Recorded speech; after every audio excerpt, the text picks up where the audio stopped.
നമസ്കാരം. മലയാളി വാർത്തയിലേക്ക് സ്വാഗതം. വിവാഹമടക്കം വ്യക്തികളുടെ സ്വകാര്യതയിൽ ഉൾപ്പെടുന്ന പല വിഷയങ്ങളുമുണ്ട്. എന്നാൽ ദൗർഭാഗ്യവശാൽ നമ്മുടെ സമൂഹത്തിൽ മിക്കപ്പോഴും വ്യക്തികളുടെ സ്വകാര്യതയുടെ അതിർത്തികളൊന്നും അംഗീകരിക്കപ്പെടാറോ ആദരിക്കപ്പെടാറോ ഇല്ല എന്നതാണ് സത്യം. പ്രത്യേകിച്ച് വിവാഹ കാര്യങ്ങളിൽ മറ്റുള്ള ആളുകൾക്ക് വല്ലാത്ത ഒരു അഭിപ്രായം അറിയാനും അഭിപ്രായങ്ങൾ പറയാനും വളരെ തിടുക്കമാണ്. അത് ചില ആളുകൾ അത് വളരെ നിസ്സാരമായി തള്ളിക്കളയും. എന്നാൽ ചില ആളുകൾക്ക് അതുണ്ടാക്കുന്ന മാനസിക ബുദ്ധിമുട്ടും ഏറെയാണ്. വിവാഹം നടക്കാത്തത് ചില ആളുകളിൽ ഏറെ ബുദ്ധിമുട്ടും ഉണ്ടാക്കാറുണ്ട്. അതിൽ കൂടുതലും ആളുകളെ ഈ പറഞ്ഞ പോലെ ചില ആശങ്കകളാക്കുന്നത് ഈ പല ആളുകളുടെയും പല കോണുകളിൽ നിന്നുള്ള ചോദ്യങ്ങൾ തന്നെയാണ്.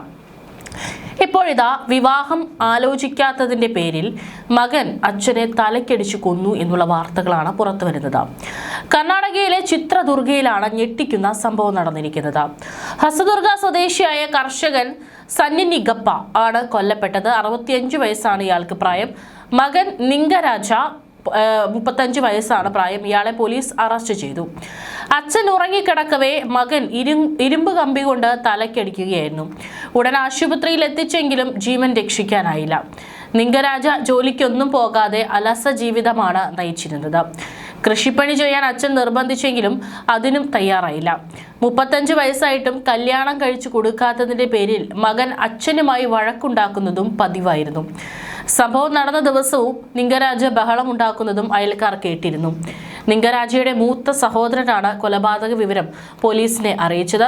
ഇയാളുടെ പരാതിയിൽ കേസ് രജിസ്റ്റർ ചെയ്ത പോലീസ് പ്രതിയെ അറസ്റ്റ് ചെയ്യുകയായിരുന്നു. 35 വയസ്സിലും അവിവാഹിതനായി തുടരുന്നതിനാൽ നിംഗരാജ അസ്വസ്ഥനായിരുന്നുവെന്നാണ് പോലീസ് പറയുന്നത്. കൊലപാതകത്തിന് തൊട്ടു മുമ്പുള്ള ദിവസങ്ങളിലും ഈ വിഷയത്തിൽ നിംഗരാജ വീട്ടിൽ ബഹളമുണ്ടാക്കിയിരുന്നു. സന്നി നിഗപ്പയ്ക്ക് 2 ഭാര്യമാരുണ്ടെന്നാണ് റിപ്പോർട്ടുകൾ. നിങ്ങൾ 2 ഭാര്യമാരുണ്ട്, തനിക്ക് ഒരു ഭാര്യ പോലും ഇല്ലെന്നും ആക്രോശിച്ചാണ് നിംഗരാജ പിതാവിനെ ആക്രമിച്ചത്. സ്വകാര്യ സ്ഥാപനത്തിലെ ജീവനക്കാരനായ നിംഗരാജയുടെ മൂത്ത സഹോദരനാണ് കൊലപാതക വിവരം പോലീസിനെ അറിയിച്ചത്. ഇയാളുടെ പരാതിയിൽ കേസെടുത്ത പോലീസ് നിംഗരാജയെ അറസ്റ്റ് ചെയ്യുകയായിരുന്നു. മിക്കപ്പോഴും വ്യക്തികളുടെ സ്വകാര്യതയുടെ അതിർത്തികളൊന്നും അംഗീകരിക്കപ്പെടാറോ ആദരിക്കപ്പെടാറോ ഇല്ല എന്നതാണ് സത്യം. അതുകൊണ്ട് പലപ്പോഴും വ്യക്തികൾക്ക് ശല്യമോ അസ്വസ്ഥതയോ ആകും വിധം മറ്റുള്ളവർ വിവാഹകാര്യം പോലുള്ള വിഷയങ്ങൾ ആവർത്തിച്ച് ചോദിക്കുന്നത്. ഒരു പ്രായം കടന്നിട്ടും വിവാഹം കഴിച്ചില്ലെങ്കിൽ പെൺകുട്ടികളും ആൺകുട്ടികളും എല്ലാം ഈ ചോദ്യം അഭിമുഖീകരിക്കേണ്ടി വരുന്നു എന്നത് നമ്മുടെ സമൂഹത്തിൽ അത്രയും സാധാരണമാണ്. മറ്റൊരു സംഭവം മുമ്പ് റിപ്പോർട്ട് ചെയ്തിട്ടുണ്ട്.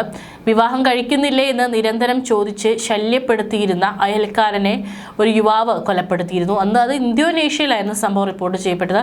പക്ഷേ ഇത് പല മാധ്യമങ്ങളും വലിയ വാർത്തയാക്കിയിട്ടുണ്ടായിരുന്നു. വടക്കൻ സുമാത്രയിലെ സൗത്ത് തബനുലി റീജൻസിയിലെ ജൂലൈ 29-നായിരുന്നു സംഭവം. 45-കാരനായ പർലിന്ദ് ഗുൻ സിരേരംഗറാണ് അയൽക്കാരനും റിട്ടയർഡ് സിവിൽ സർവീസ് ഉദ്യോഗസ്ഥനുമായ അസഗീം ഇരിയാൻറ്റോയുടെ വീട്ടിൽ കയറി കൊലപ്പെടുത്തിയത്. രാത്രി 8 മണിയോടെ ഇരിയാൻറ്റോയുടെ വീട്ടിലെത്തിയ പ്രതി ഇയാളെ മരക്കഷ്ണം ഉപയോഗിച്ച് ആക്രമിക്കുകയായിരുന്നു. ആക്രമണത്തെ തുടർന്ന് ഇരിയാൻറ്റോ വീട്ടിൽ നിന്ന് ഇറങ്ങി ഓടി. എന്നാൽ പ്രതി ഇയാളുടെ പിന്നാലെ ഓടി. റോഡിലേക്ക് വീണ ഇരിയാൻറ്റോയുടെ തലയിൽ സിരേഗർ മരക്കഷ്ണം ഉപയോഗിച്ച് ശക്തമായി അടിച്ച് കൊലപ്പെടുത്തുകയായിരുന്നു. സമീപവാസികൾ ഓടിയെത്തി പ്രതിയെ പിടിച്ചു മാറ്റിയ ശേഷം ഇരിയാൻറ്റോയെ ആശുപത്രിയിൽ എത്തിച്ചെങ്കിലും ജീവൻ രക്ഷിക്കാനായില്ല. ഇരിയാൻറ്റോയുടെ ഭാര്യ നൽകിയ മൊഴിയുടെ അടിസ്ഥാനത്തിൽ പോലീസ് കേസെടുത്തിട്ടുണ്ട്. അറസ്റ്റിലായ പ്രതിക്കെതിരെ കർശന നടപടി സ്വീകരിക്കുമെന്നും അസിസ്റ്റന്റ് പോലീസ് കമ്മീഷണർ മരിയ മാർപാങ്ക് മാധ്യമങ്ങളോട് പറഞ്ഞു. വിവാഹം നടക്കാത്തതിന്റെ പേരിൽ 60-കാരൻ പലതവണ പരിഹസിക്കുകയും വിവാഹം കഴിക്കാത്തതിന്റെ കാരണം നിരന്തരം തിരക്കുകയും ചെയ്തതായും സിരേരംഗർ പോലീസിന് നൽകിയ മൊഴിയിൽ പറഞ്ഞിട്ടുള്ളത്. ഇതിന്റെ വാശിയാണ് കൊലപാതകത്തിലേക്ക് നയിച്ചതെന്നും പോലീസ് വ്യക്തമാക്കുകയും ചെയ്തിരുന്നു.